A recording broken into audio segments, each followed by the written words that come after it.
Bonjour à tous et très heureux de vous retrouver pour cette nouvelle vidéo, le 26e film d'animation qu'on va traiter sur la chaîne. Et aujourd'hui, on parle d'une sacrée légende, d'une sacrée montagne, l'un des films d'animation les plus influents de tous les temps, si on exclut peut-être les films d'Hayao Miyazaki et peut-être même encore. En tout cas, ce film doit être considéré comme l'un des 5 plus grands de l'histoire de l'art japonais, de l'animation. Il s'agit de Akira. Avant de débuter, petite mention spéciale sur ma petite miniature. Vous avez pu voir qu'elle a un petit peu évolué hein, par rapport à ce que j'ai d'habitude, hein, qui sont des images qui sont directement du film. Là, vous voyez qu'on est sur quelque chose de un petit peu différent.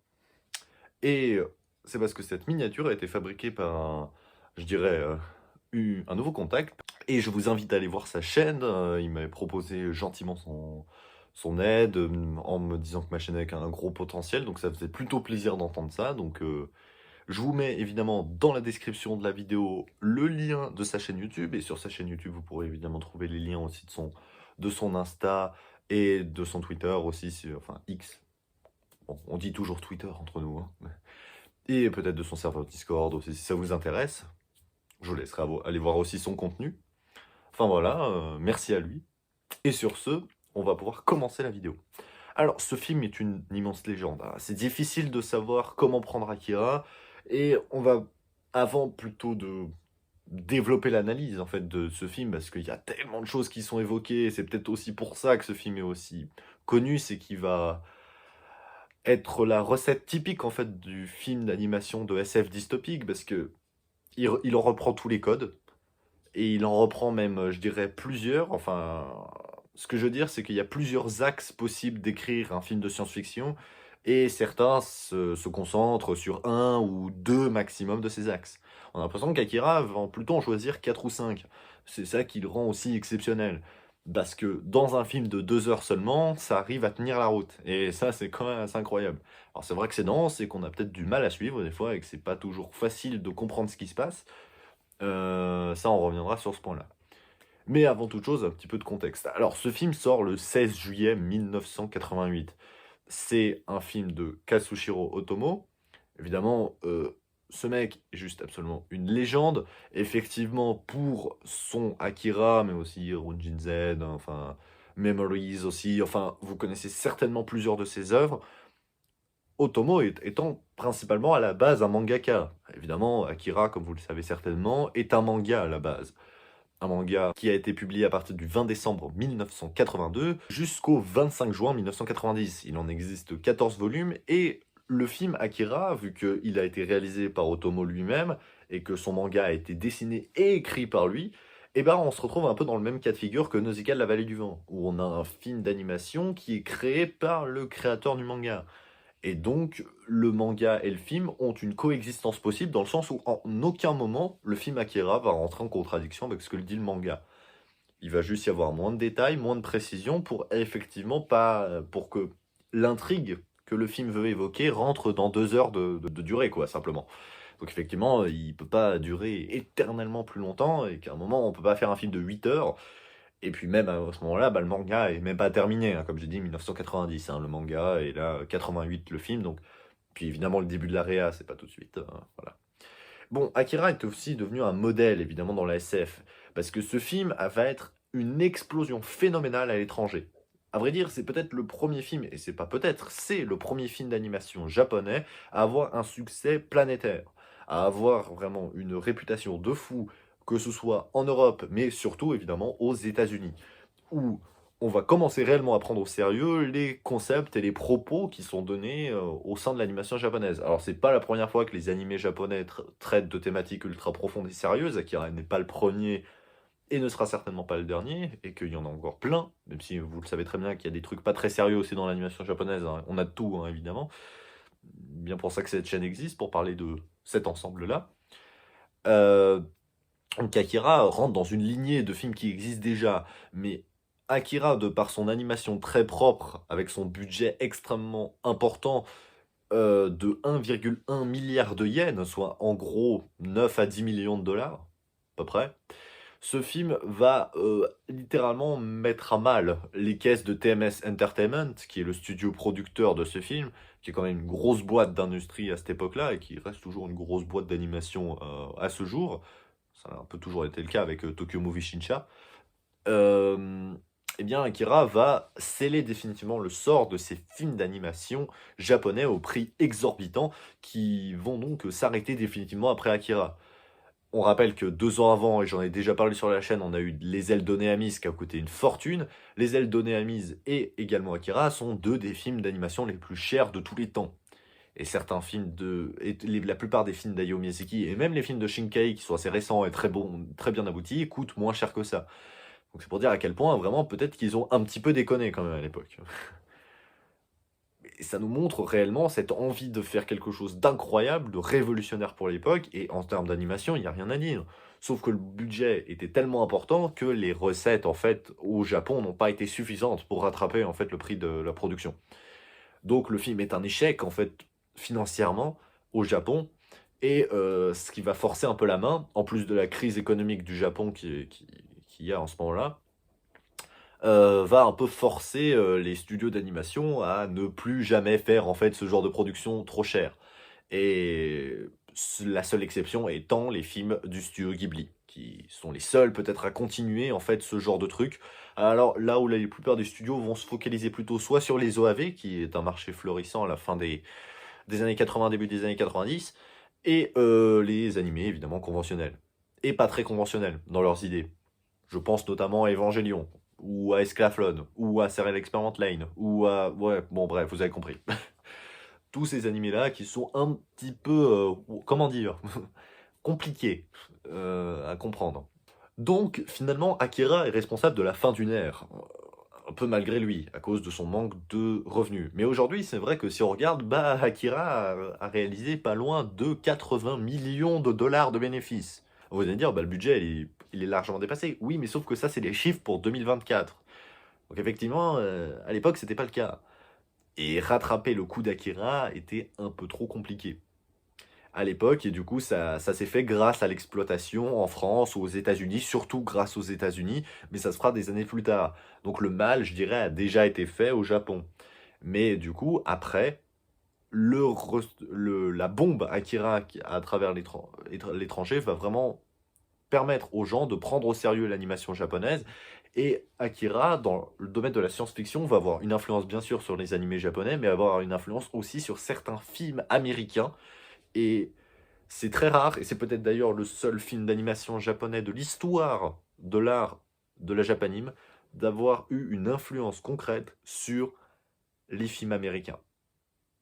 On peut comparer ça à un genre de Blade Runner, si vous voyez. Et l'idée, un animé qui pèse lourd dans la game de la SF, quoi.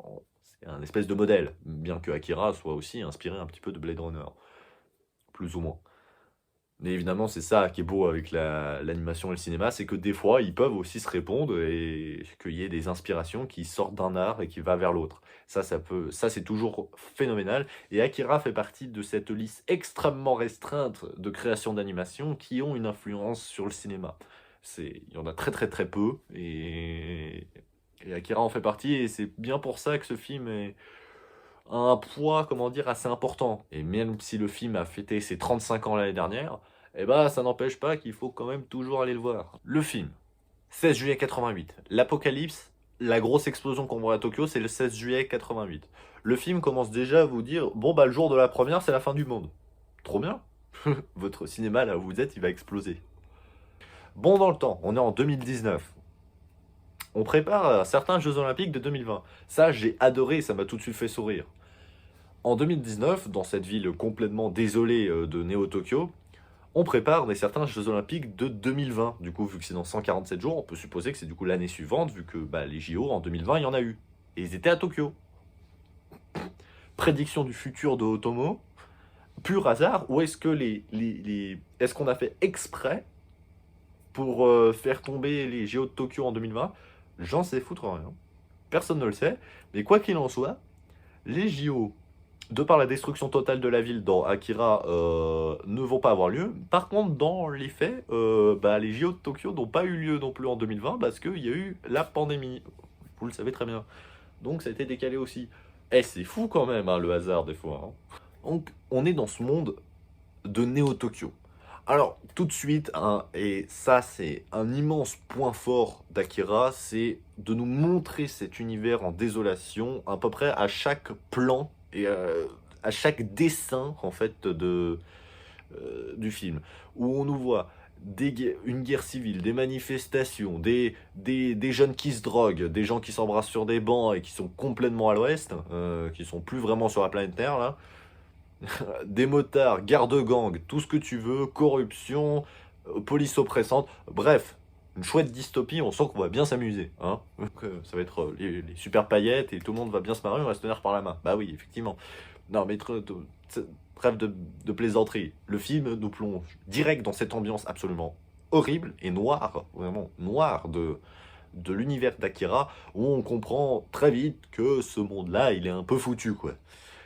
Et qu'il y a un peu plus beaucoup d'espoir dans la tête de tous les habitants, en fait, de la ville. Dans ce contexte-là, on a nos petits motards dirigés par Kaneda, avec un certain Tetsuo et sa bande de potes, mais en vrai, les autres, on va pas en parler parce que sinon la vidéo va prendre 8 heures. Donc, on va plutôt se concentrer évidemment sur Kaneda et sur Tetsuo, qui sont en guerre contre un gang de motards qui s'appelle les Clowns. Bon, c'est tout, jusqu'ici, ça va. Classique, ça nous est présenté comme étant classique et normal, je dirais, dans ce contexte-là, de foutre le bordel partout. C'est c'est conventionnel, je dirais.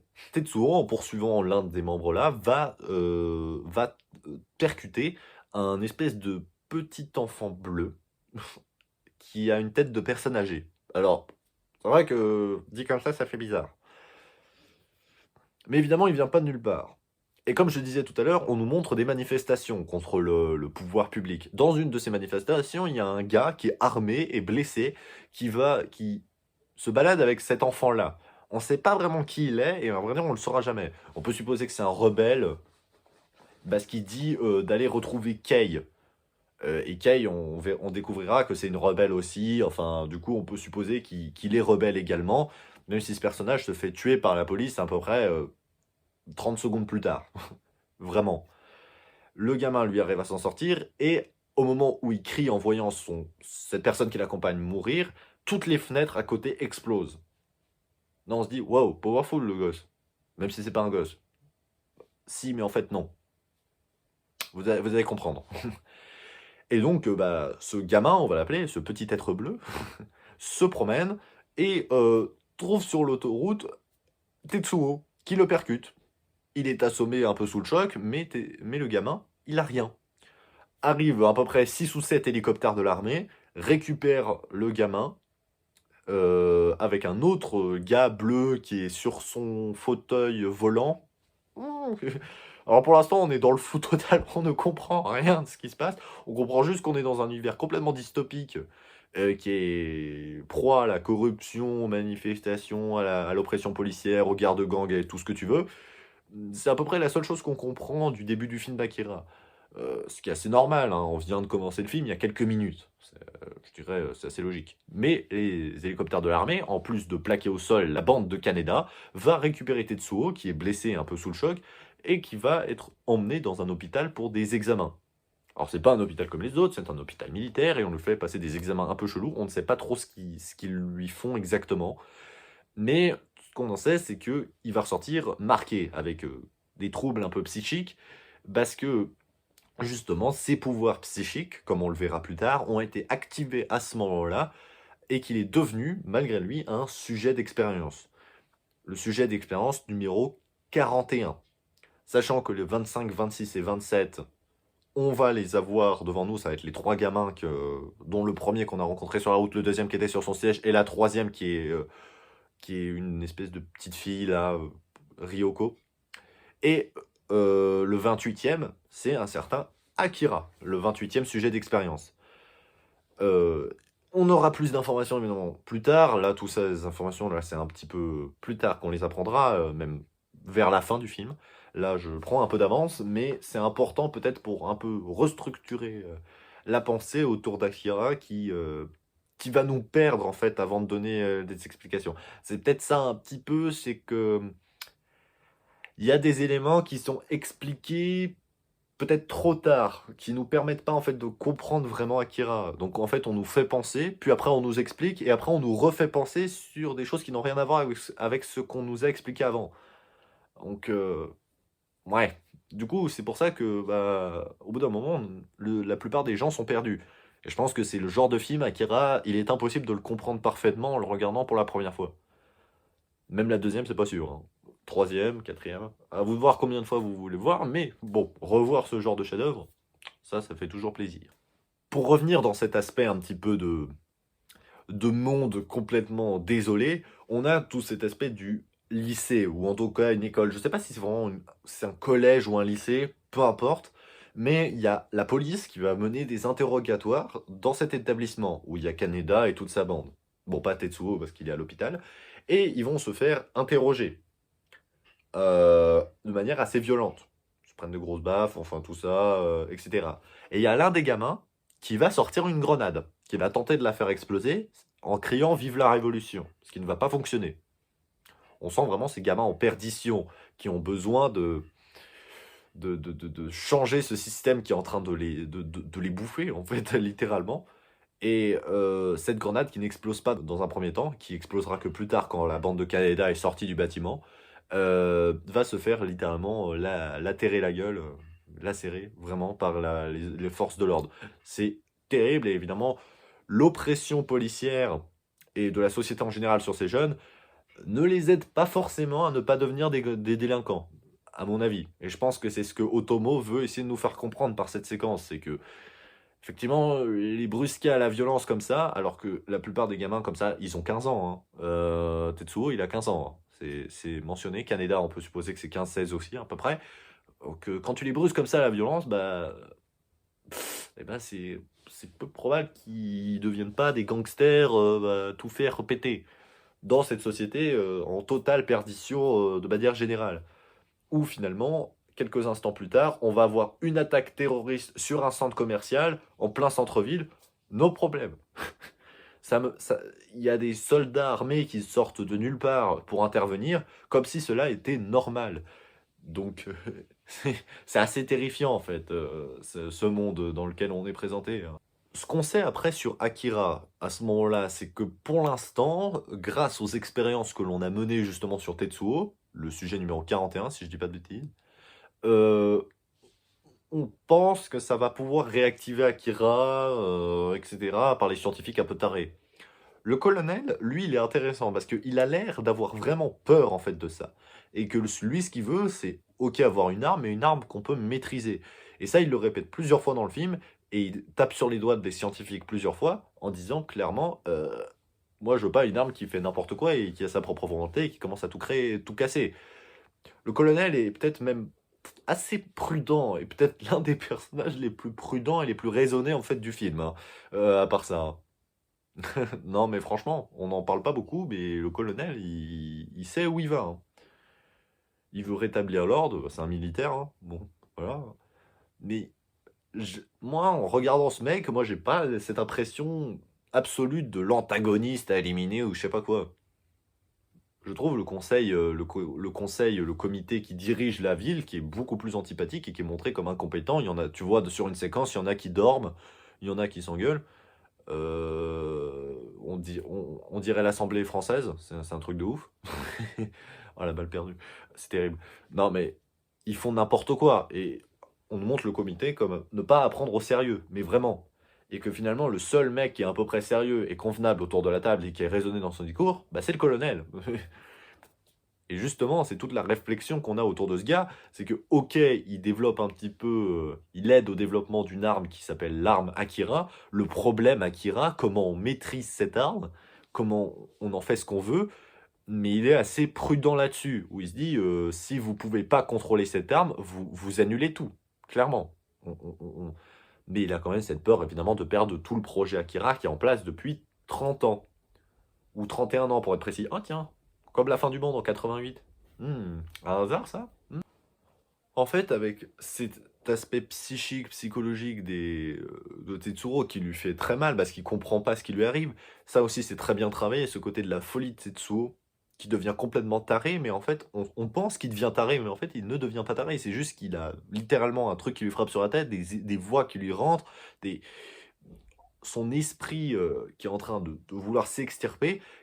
Non, Tetsuo ne devient pas fou dans Akira, jamais de la vie. Il ne devient pas fou, mais il va peut-être un petit peu aller le devenir à la fin, mais c'est pas genre une maladie qui le frappe ou je sais pas quoi, où il a des visions. Genre par exemple, les nounours là, le nounours géant là, qui est qui dégouline du blanc, je sais pas ce que c'est comme liquide, bah c'est une projection mentale qui est mise par les trois petits bonhommes bleus là qu'on a vu tout à l'heure. À savoir Masura, Takashi et Ryoko, je crois. Et donc il délire pas, c'est vraiment quelque chose qui arrive devant lui. Alors forcément, de voir tout ça, d'avoir ce pouvoir, et au début, je pense qu'il en a peur, il, il comprend rien. Et après, effectivement, ce qui va le rendre fou, c'est plutôt quand il comprend qu'il peut maîtriser ce pouvoir-là et qu'il a ce pouvoir de devenir le roi, de devenir le tout-puissant, qui peut faire ce qu'il veut et faire littéralement de la merde partout et on pourra rien lui faire. Et surtout, ça lui permet de se venger en quelque sorte de Kaneda, de l'avoir un petit peu rabaissé pendant toute leur enfance. On inverse la roue. Il se met de l'autre côté du bâton. Deux expressions qui sont utilisées dans la VF et qui représentent exactement en fait la relation Kaneda-Tetsuo et comment Tetsuo en fait veut renverser ce lien avec Kaneda pendant plusieurs fois dans le récit, où Kaneda en fait veut à la fois aider un pote peut-être, mais aussi un espèce de petit soldat quoi, de mec en dessous de toi quoi. Et que Kaneda c'est le chef, et que quand Tetsuo lui dit ah non c'est moi le roi maintenant, et c'est toi qui es en dessous, et bah Kaneda devient ultra agressif parce qu'il l'accepte pas. On veut aussi faire évoluer l'homme. On a bien compris qu'avec ses évolutions psychiques, psychologiques, l'homme va devenir quelque chose de supérieur, une entité supérieure. Et en plus, une espèce de Néo-Tokyo. Ça vous rappelle pas un animé dont on a parlé un petit peu? Oui, Evangelion, je pense, est très inspiré. Et en vrai, si on regarde pas vraiment ce qui est présenté, l'univers, etc., mais si on... et son style à proprement parler, où Akira est du cyberpunk, Evangelion est plus un mecha, et que ces deux œuvres sont juste absolument incroyables et légendaires, mais sur la base du script, on se rend compte qu'en fait, Evangelion est pas si loin que ça d'Akira. Et qu'on se dit que, bordel, oui, Akira a influencé un peu Hideaki Anno. Mais je pense qu'en fait, Hideaki Anno, à l'image de tous ces jeunes-là qui ont commencé à faire des projets à cette époque-là, mais tout le monde a été influencé par Kazuhiro Otomo. C'est un truc de fou. Ben, la légende qu'il a créée, ça a fait un véritable tremblement de terre dans le film d'animation. Et Anno, avec son Évangélion, va faire un séisme à peu près similaire, mais dans le domaine de l'animé. Avec évidemment différents éléments de sa sauce qui ne viennent pas d'Akira. Effectivement, Anno n'a pas copié Akira, bien sûr que non, mais il s'en est inspiré, bien sûr. Et c'est ça, les légendes. Une légende s'inspire des légendes passées. C'est toujours comme ça que ça marche dans l'art. Et l'animation ne fait pas exception à la règle. Ensuite, Tetsuo, il en a un petit peu marre de ses conneries. Il s'évade de sa chambre pour la deuxième fois, parce qu'il avait déjà fait pour retrouver sa copine. Et là, il s'était sorti la première fois, il s'était fait ramener. Mais là, pour la deuxième fois, il va aller dans un couloir et exploser des gens contre des murs, en faisant effondrer le sol. Et moi, là, tout de suite, par un animé qui m'a profondément marqué, et limite traumatisé d'ailleurs, je ne l'ai pas fini, et il est très probable qu'on en parle un jour sur la chaîne, tellement il est inqualifiable et inclassable cet animé par sa violence absolue. Je parle d'un animé de 2004, Elfen Lied. Et si vous vous souvenez, et si vous avez vu Elfen Lied, alors, si vous ne l'avez pas vu, je vous avertis de l'extrême violence de cet animé, et pas seulement physique, mais aussi morale. Elle est très violente, c'est un animé qui est très violent, et ça, je le préviens tout de suite. Si vous êtes mineur, je vous le déconseille. Mais genre vraiment, j'insiste. Mais en fait, au début, bah, il y a Lucie qui explose tous les gardes dans un couloir aussi, en utilisant un stylo, qui est fait voler et qu'elle explose la tête de tous les gardes. Elle utilise aussi ses bras, elle fait dégager par la pensée de ses bras, en dégageant tout le monde, en les éclatant contre le mur. Et effectivement, cette scène d'Akira m'a fait penser à la scène du début d'Elfen Lied. Sauf qu'à l'exception que là, on a une jeune femme qui est à poil avec un casque sur la tête. Mais ça, c'est le fun lead. Je vous laisse découvrir ça. Euh, Mais ouais, et là on voit encore un film de science-fiction qui parle aussi d'une certaine forme d'humanité supérieure, aussi Elfen Lied parle autour de ça. Donc on rejoint aussi un petit peu Akira sur cette idée-là. Donc là on voit encore une autre influence d'un animé qui viendra beaucoup plus tard, en 2004. Alors évidemment, je vais pas faire la liste de tous les animés qui se sont inspirés d'Akira, parce que sinon il y en a pour 53 000 ans, hein, que vous avez le temps de mourir avant la fin de cette vidéo.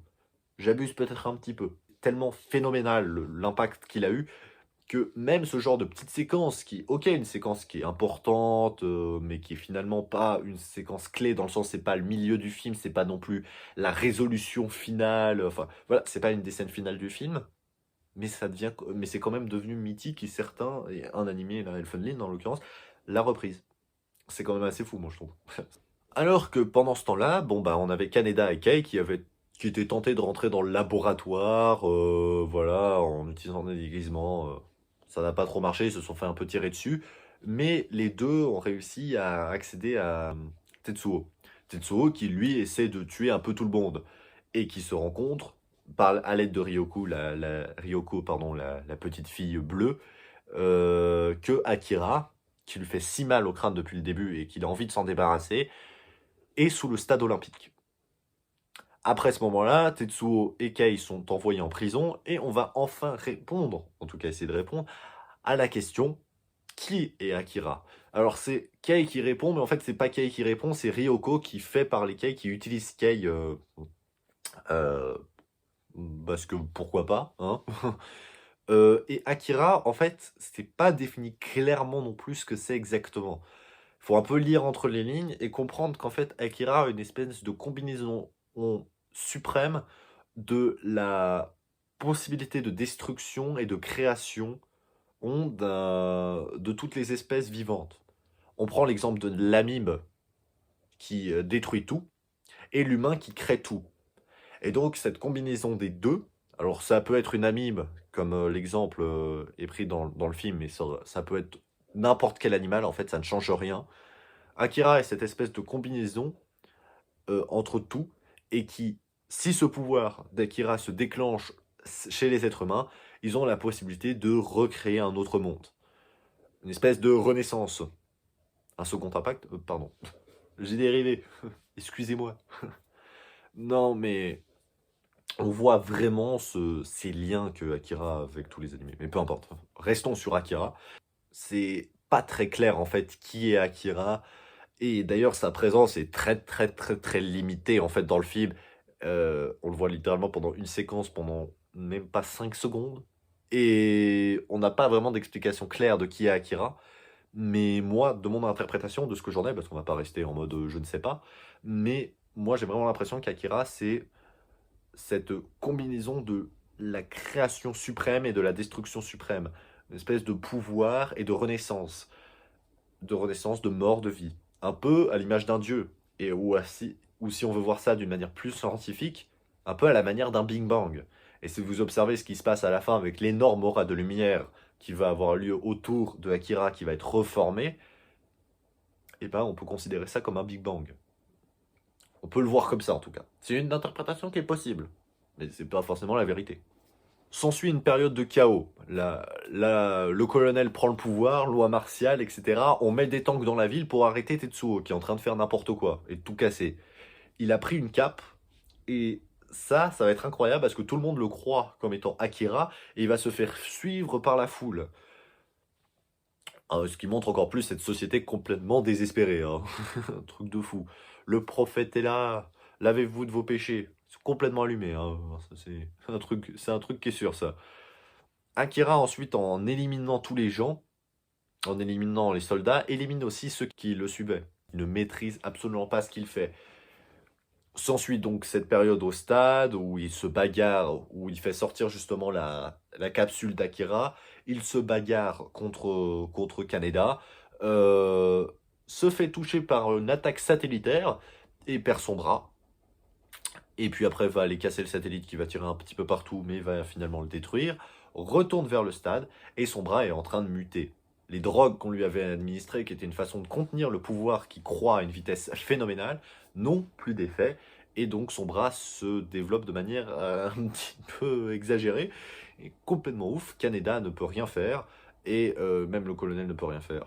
Finalement, ce sont les 3 enfants bleus qui, avec l'aide aussi un peu de Kei, vont réussir à réactiver Akira, qui lui va recréer cette fameuse, je dirais, boule de lumière. C'est pas vraiment une explosion, c'est plutôt une boule de lumière qui détruit tout, mais c'est pas une explosion dans le sens bombe atomique. À l'image de ce qui s'est passé en 1988, lorsqu'on a fait les premiers tests sur Akira, et que ça a créé cette explosion, et non, donc l'explosion du début, en fait, c'est pas une explosion nucléaire, c'est la première tentative d'activation d'Akira, qui a soldé sur sa destruction en quelque sorte et sa fragmentation en plusieurs éléments de ce sujet numéro 28, qui va être ensuite conservé en plusieurs bouts dans cette fameuse capsule frigorifiée par les scientifiques. Et donc ça, cette boule de lumière, ça ramène un peu Tetsuo, qui était devenu un espèce de bébé mutant géant. Je sais pas trop comment décrire ça mieux que ça. Mais... Et puis, on a du coup divers flashbacks sur justement ce que j'ai déjà dit sur le passé de Kaneda avec Tetsuo et comment il s'est comporté avec lui, en montrant que Kaneda en fait était un peu cool aussi. C'était aussi comme un... qui le grondait peut-être parce qu'il se prenait un peu comme son grand frère. Et leur première rencontre où il lui ramène le robot après s'être bagarré avec des gars vu qu'il est amené en sang, parce que Tetsuo s'est fait piquer son petit robot jouet par des gens, on sait pas qui c'est, et Kaneda est allé se battre pour aller les récupérer. Donc Kaneda s'est toujours comporté comme un grand frère. Et du coup, ça atténue un petit peu peut-être ce que Kaneda a dit à Tetsuo pendant le film. Mais l'autre flashback qui nous intéresse, c'est évidemment la rencontre de Ryoko, Takashi et Masaru, qui ont rencontré Akira, en enfant, dans un hôpital. Ils ont eu un contact avec lui, ce qui a déclenché, en fait, ses pouvoirs psychiques chez ces 3 gamins qui vont devenir les trois petits Gugus bleus, et qui vont devenir les sujets d'expérience 25, 26, 27, et Akira, le numéro 28. Et c'est donc là, c'est qu'il faut un contact en fait avec Akira ou un de ceux qui a eu un contact avec Akira, comme par exemple Tetsuo avec Takashi, pour redéclencher ses pouvoirs psychiques et de devenir en fait un héritier possible d'Akira et de devenir en fait la nouvelle forme de l'espèce humaine, son évolution. Il faut un contact avec Akira. Mais en fait, les scientifiques, les militaires et un peu tout le monde, et aussi les 3 petits gamins, etc., qui nous le disent à la fin, nous disent que l'humanité, elle n'est pas encore prête à ça, mais qu'un jour, notre règne viendra, et peut-être même qu'il a déjà commencé. Et c'est comme ça que le film se termine, sur ce petit dialogue-là. Akira, lui, reste toujours absent. Mais Akira, je dirais, c'est un élu qui a eu ce don de la perfection de l'humanité qu'elle doit atteindre, et qui, comme un peu une petite maladie, retransmet ça à tous ceux qui touchent. Mais que la plupart de ces êtres-là ne sont pas capables de le maîtriser. Et Tetsuo fait partie de ces gars-là qui n'ont pas vraiment su maîtriser. Donc Akira est un but à atteindre, mais un but qui est un peu laissé en plan vu qu'il n'arrivera pas en fait dans le film. À la fin du film, après que du coup les 3 gamins, plus Akira, plus Tetsuo sont partis on ne sait pas où, dans le vide intersidéral, on n'en sait rien, ça laisse Kaneda, Kei et son copain, je ne me rappelle plus de son nom, mais peu importe, dans cette ville complètement dévastée, un aura de lumière pour apporter la reconstruction après le chaos. C'est le Big Bang. C'est vraiment ça le Big Bang. L'ordre et l'équilibre par l'aura de lumière qui apporte la réparation par le chaos. Et du coup, le film nous laisse, avant ce générique, sur ce questionnement toujours de qui est Akira. On peut toujours avoir... J'ai proposé mon interprétation, mais on peut en avoir plusieurs différentes. Et voilà, Tetsuo et tout ça, qu'est-ce qu'ils sont devenus, comment on va reconstruire cette ville, parce que là, il n'y a pas grand-chose, et les JO vont avoir un peu de retard, comme je l'ai dit, ça me paraît assez évident. Donc, on est plein de questions, et on peut se dire, bah, ça, c'est un bon film de SF, parce qu'il nous laisse à imaginer des choses après. Donc, on fait un peu ce qu'on veut. Et donc, c'est un film de SF, comme je dis, qui parle d'une dystopie sur les gangsters, le placement des jeunes, la non-maîtrise scientifique, des coups d'État, l'évolution, le questionnement du rôle de l'homme, tout ça condensé en un film de 2 heures. Et ça, c'est quand même assez impressionnant. Donc ce qui est vrai que quand tu reçois ça pour la première fois, que tu te dis, ok, je vais regarder Akira parce que c'est un classique, machin, tu te prends ça dans la gueule pour la première fois, c'est violent. Tu t'es pas prêt à tout encaisser et c'est très probable que ce soit un film qui soit très, très compliqué, voire impossible à comprendre de son propre chef dès le premier visionnage. On ne peut pas le comprendre dès le premier visionnage. C'est trop difficile, il y a trop d'éléments. Par contre, après, quand on connaît la fin et qu'on connaît le film, quand on le revoit, bah là, c'est plus la même. On comprend le film différemment. Et on le comprend même tout court. Et c'est pour ça que ce film est une légende. Vous pouvez le voir des dizaines de fois, vous aurez peut-être une meilleure compréhension derrière. Mais est-ce que ça veut dire qu'il faut créer un film ultra compliqué avec du bordel partout pour créer un film légendaire? Évidemment, ça ne suffit pas. Le côté de l'animation qui est très très bien abouti pour l'époque, ça aide, mais c'est aussi l'organisation de ces questionnements-là, parce qu'on peut pas juste se permettre de mettre plein d'éléments en vrac comme ça, vite fait, et dire voilà un film. Non, il faut qu'il y ait une structure. Et évidemment, Akira en a une, et plutôt une pas mal. Vraiment une, même très très très très bien. Donc voilà, c'est la fin de la vidéo. Et film incroyable, génialissime. Mais forcément, quand tu en parles d'un film aussi important, aussi légendaire qu'Akira, on peut pas lui dire du mal, c'est compliqué. Parce que cracher sur Akira, ça reviendrait à cracher sur quasiment l'ensemble de l'industrie d'animation japonaise long métrage, voire même l'ensemble de la SF japonaise. C'est quand même compliqué. Euh, Après, les gens n'apprécient pas ce film s'ils le veulent, hein, parce qu'après, bah, voilà, c'est les goûts et les couleurs, hein, bien sûr, mais après, voilà, il y a le respect à avoir autour de cette œuvre. Là, contrairement à la plupart des films dont j'ai déjà parlé sur la chaîne, ce sont des films, je dirais, qui sont très bien, mais qui ne sont pas aussi importants. Et c'est la première fois qu'on parle sur la chaîne d'un film aussi décisif dans l'animation japonaise et dans son histoire, et dans l'histoire de l'art qu'on aime tant. C'est, c'est, il est trop important. Donc évidemment, je peux vous dire que ce film, je l'ai adoré, et bien sûr, incroyable. Et je pense que pour n'importe quelle personne qui veut connaître l'animation japonaise long métrage, Akira fait partie des obligatoires. On ne peut pas ne pas voir Akira. C'est pas possible. Il faut le voir. C'est une base en fait. C'est comme NGE pour les animés. Et donc, la semaine prochaine, on va se retrouver pour un autre film d'animation, mais tiré d'un animé, hein. Le troisième Rebuild of Evangelion, bien sûr. Et dans 2 semaines, nouveau film d'animation. Comme d'habitude, petit teaser après la vidéo la semaine prochaine. Et sur ce, je vous dis, à plus tout le monde.